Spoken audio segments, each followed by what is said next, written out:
গত শুক্রবার 12ই ডিসেম্বর রাজধানীর পল্টন বক্স কালভার্ট এলাকায় আপনারা জানেন ইনকিলাব মঞ্চের মুখপাত্র জনাব ওসমান হাদির উপর ন্যাক্কারজনক একটা হামলা ঘটে।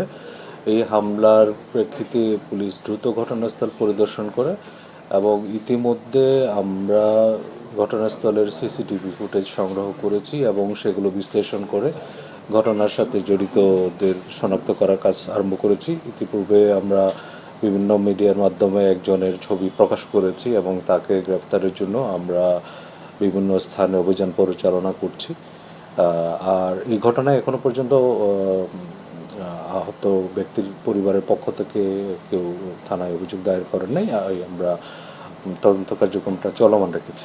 আচ্ছা, একজন গতকালকে আমরা যেটা খবর পেলাম, গতকাল রাতে সম্ভবত আজকে সকালে একজনকে অ্যারেস্ট করা হয়েছে, যে হচ্ছে এই মোটরসাইকেলের মালিক বলা হচ্ছে। তো তার কাছ থেকে কি তথ্য পেয়েছেন বা সে আদৌ হত্যাকারী কে বা কাকে মোটরসাইকেল দেয়া হলো, এই বিষয়ে কি জানতে পেরেছেন?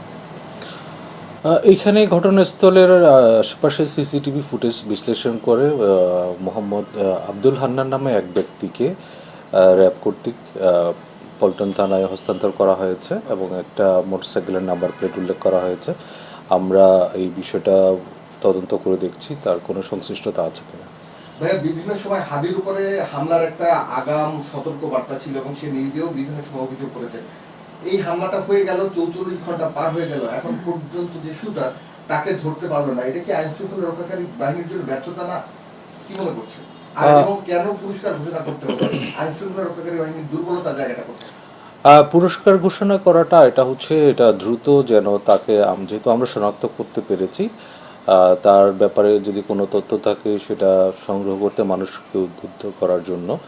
আর একটা বিষয় হচ্ছে, আপনারা দেখেছেন গত কিছুদিন আগে থেকে যেসব ঘটনা ঘটেছে, এরকম হ্যারাস ক্রাইম যেগুলো হয়েছে, বেশিরভাগ ক্ষেত্রে কিন্তু আমরা দ্রুত অপরাধীদের গ্রেফতার করতে সক্ষম হয়েছি। আমরা চেষ্টা করছি এবং আশা করি এই ক্ষেত্রেও আমরা সফলকাম হব। এই আসামির পরিচয় জানা গেছে, কোথায় বাড়ি বা? আমরা এটা নিয়ে কাজ করছি এবং কিছু তথ্য আমরা সংগ্রহ করেছি। এই তথ্যগুলো নিয়ে আমরা আমাদের তদন্ত কার্যক্রম পরিচালনা করছি। ভাই, আমরা জেনেছি যে হাদিকে গুলি করা যুবক সীমান্ত পাড়ি দিয়ে চলে গেছে। আপনাদের কাছে কি তথ্য আছে? মোটরসাইকেল আরোহী এবং যে শুটার, তারা কি দেশেই আছে নাকি তারা দেশ থেকে চলে গেছে? দেখুন, এই বিষয়টার যে প্রাথমিক তদন্ত কার্যক্রম আমরা ঘটনার দিন থেকে আরম্ভ করেছি এবং বিভিন্ন তথ্যসূত্র থেকে প্রাপ্ত যে তথ্যগুলো সেগুলো আমরা বিশ্লেষণ করছি। আদৌ আসলে তার যে আপনি বলেছেন সীমান্ত পাড়ি দেওয়ার কথা, এই সংক্রান্ত তথ্য এই মুহূর্তে আমাদের কাছে নেই। তবে আমরা চেষ্টা করছি, সম্ভাব্য সব জায়গায় অভিযান পরিচালনা করা হচ্ছে এবং আমাদের গোয়েন্দারাও তৎপর রয়েছে।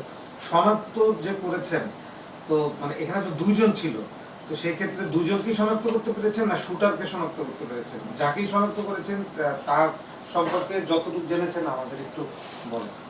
প্রধান সন্দেহভাজন যিনি, তাকে সিসিটিভি ফুটেজ বিশ্লেষণ করে শনাক্ত করা হচ্ছে এবং এর সাথে আরও কারা কারা জড়িত আছে তাদের বিষয়েও কাজ করছি আমরা। পলিটিক্যাল কোনো আছে কিনা, কি পলিটিক্যাল কিলিং কিনা বা কোনো মোটিভ জানা গেছে কিনা? মোটিভ জানা গেছে কেন হত্যা করা হলো এবং সাদিক ওকেই কেন টার্গেট করা হলো, চেষ্টা কেন হলো, এটা একটু কেন ওসমান হাদি টার্গেট ছিল, কি বোঝা যাচ্ছে আপনাদের? এটা আমরা খতিয়ে দেখছি কি কারণে এবং যে সময়টা বেছে নেওয়া হলো সেটা কি কারণে করা হলো। যদি আসামি যারা সাসপেক্টেড তাদেরকে অ্যারেস্ট করতে পারলে তাদেরকে কাছ থেকে প্রাপ্ত যে তথ্য সেগুলো যাচাই বাছাই করে এবং পারিপার্শ্বিক অন্যান্য বিষয়গুলো পর্যালোচনা করলে আমরা ঘটনার প্রকৃত রহস্যটা উদ্ঘাটন করতে সক্ষম হব। ভাই, হাদির উপর গুলির ঘটনায় সম্ভাব্য যে অন্যান্য প্রার্থীরা যারা আছে তারাও এক ধরনের আতঙ্কগ্রস্তর মধ্যে রয়েছে, অনিরাপত্তায় আছে, তারাও আমাদেরকে বলছে এই বিষয়টা। সেক্ষেত্রে রাজধানীর নিরাপত্তাটা কি আরো কি জোরদার করার কোনো পরিকল্পনা বা কি ব্যবস্থা নিচ্ছেন আপনারা এই ঘটনার পর?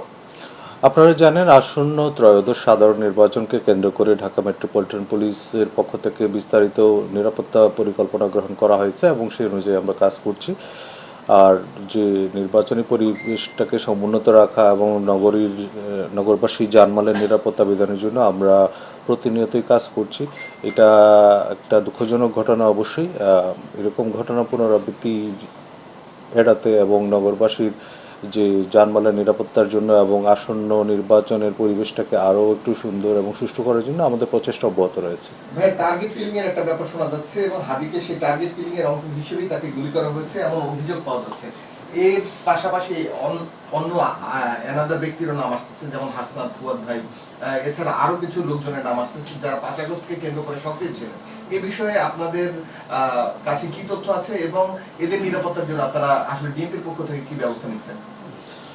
আপনি যে কথাটা এখানে বলেছেন যে টার্গেট কিলিং, এরকম সংখ্যা আমরা দেখছি না। তারপর আমরা সম্ভাব্য সব কিছু মাথায় রেখেই আমাদের নিরাপত্তা পরিকল্পনা গ্রহণ করেছি এবং আশা করি এইসব ঘটনায় আতঙ্কিত হওয়ার কিছু নেই। আমরা প্রতিনিয়ত কাজ করছি কীভাবে আইনশৃঙ্খলা পরিস্থিতি আরও উন্নতি করা যায়, সেভাবে আমাদের তৎপরতা অব্যাহত আছে।